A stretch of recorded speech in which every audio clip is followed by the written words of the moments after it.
Bimbingan Belajar Arif.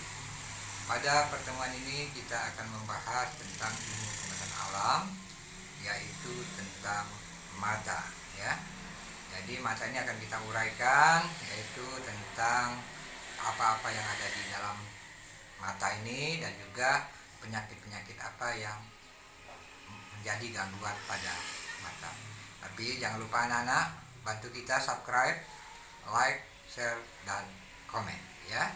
Dan juga selamat, sekarang ini acaranya adalah acara tatap muka bagi anak-anak.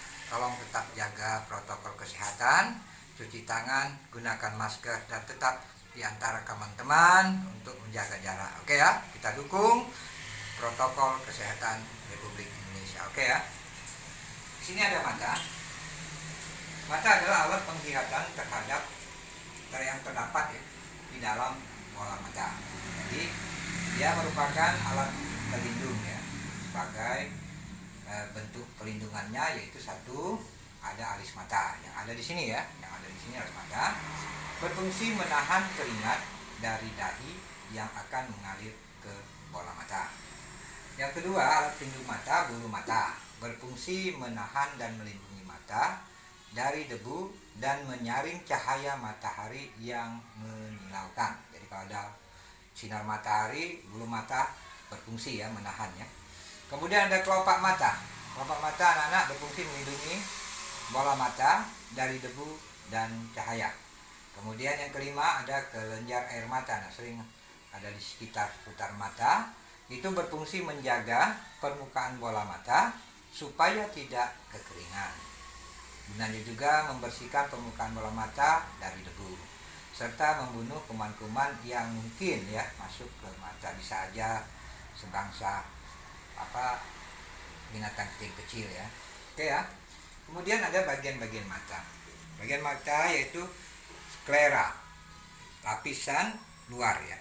Ada sklera berwarna putih kecuali bagian depan bersifat transparan ya anak-anak ya. Sklera merupakan lapisan kuat. Bagian tersebut membentuk kornea yang berfungsi untuk mengatur cahaya yang masuk ke dalam mata. Kornea dan kelopak mata dibungkus oleh lapisan transparan yang disebut konjungtiva ya. Jadi coba disorot lagi sebentar.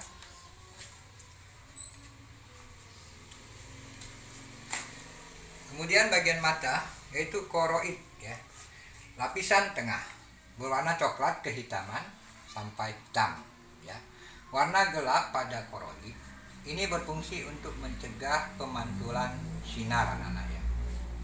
Selain itu pada lapisan ini terdapat banyak pembuluh darah ya. Bagian-bagian ini membentuk iris, yaitu selaput pelangi yang menentukan warna mata seseorang. Bisa hitam, bisa coklat, biru, ataupun kelabu. Pada bagian tengah iris terdapat sebuah lubang disebut pupil. Iris berfungsi untuk mengontrol ukuran pupil yang mengatur sinar masuk. Jadi koroid itu lapisan tengah ya. Kemudian ada retina, lapisan paling dalam. Lapisan ini mengandung reseptor yang peka terhadap sinar. Ada bintik kuning namanya fovea, merupakan bagian yang paling peka terhadap cahaya.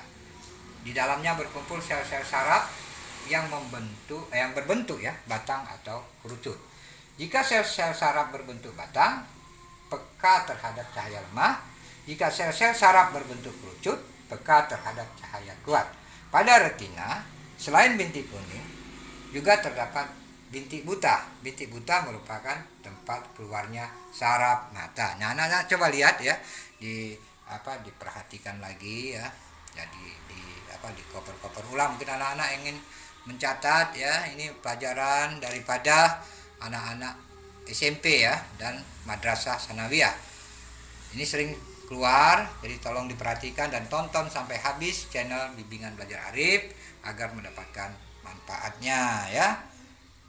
Oke, kita lanjut ke kelainan gangguan pada mata. Dan pada mata, mari perhatikan di sini, yaitu miopi.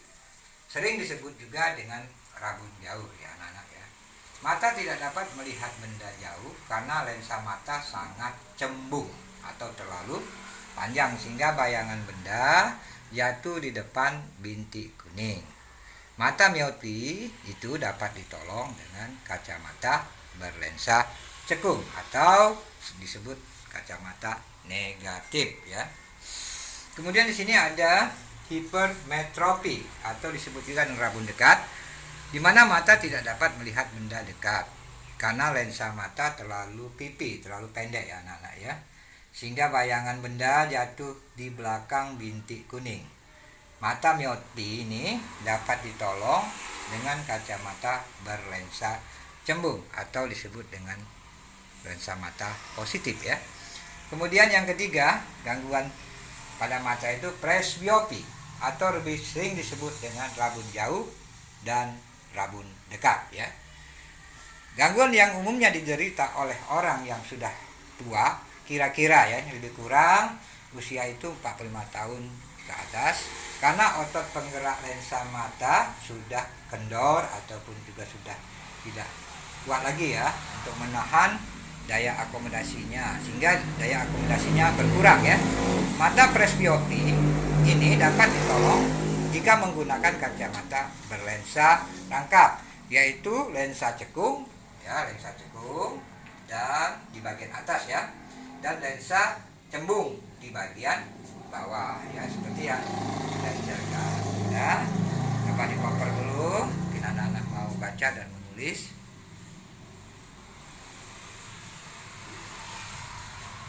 Oke, lanjut ke seroftalmia ya. Fungsinya mengeringnya selaput kornea mata, ini gangguannya ya. Bukan fungsi, gangguannya karena mengeringnya selaput kornea mata karena kekurangan vitamin A. Makanya anak-anak sering harus mengkonsumsi vitamin A yang terus-menerus ya. Awalnya penderita mengalami rabun senja, di mana rabun senja ini terjadi karena si penderita tidak dapat melihat benda pada malam hari atau dalam keadaan cahaya remang ya. Nah, jika rabun senja tidak diobati akan timbul seroftalmia dan keratomalasi atau kebutaan karena disebabkan selaput korneanya mengalami pecah ya. Kemudian astigmatisme atau sindres, yaitu gangguan pada mata yang mengakibatkan penglihatan cenderung kabur dikarenakan bagian kornea mata tidak rata. Hal ini pun dapat ditolong jika menggunakan kacamata silindris. Jadi anak, astigmatisme ini adalah silindris ya. Kemudian ada lagi buta warna. Nah, mungkin pernah anak-anak punya teman dia tidak bisa melihat warna, yaitu gangguan pada mata yang tidak mampu membedakan warna tertentu, yaitu merah, biru, dan hijau. Buta warna merupakan penyakit keturunan anak-anak ya. Jadi tidak bisa disembuhkan dan umumnya diturunkan pada anak laki-laki. Tapi kemungkinan ini bisa juga terjadi mungkin ya, tapi rata-rata ya diambil pada anak laki-laki. Kemudian ada lagi anak-anak melihat ada matanya yang juling, itu karena tidak adanya keserasian kerja otot mata kanan dan kiri ya. Nah, kemudian juga pernah anak-anak mendengar yang ke-8 yaitu tentang katarak. Nah, ini sering terjadi pada ibu-ibu ataupun orang bapak-bapak yang sudah usianya di atas 55 tahun ya. Karena lensa matanya terjadi keruh ya, sehingga menghalangi masuknya cahaya ke retina. Nah, ini perlu ada pengobatan yang sifatnya medis. Coba tanya ke dokter ya, sehingga bisa melihat kembali ataupun melalui operasi ya. Tapi juga ada bisa menggunakan obat-obat herbal ya, sehingga bisa kembali matanya melihat walaupun tidak sempurna ya. Coba anak-anak kalau di cover lagi kelainan dan gangguan pada mata, tolong dicatat, tolong dibaca, sehingga anak-anak bisa memahami tentang mata dan juga gangguan-gangguannya ya. Dan kami berharap kiranya belajarlah yang tekun, terus semangat belajar walaupun di tengah kondisi keadaan corona. Anak-anak jangan dipikirkan itu, yang penting anak-anak terus belajar, semangat. Mari dukung daripada program pendidikan nasional kita yang terus menginginkan adanya belajar yang berprestasi ya. Oke, demikianlah pertemuan kita tentang mata. Semoga anak-anak mendapatkan manfaatnya.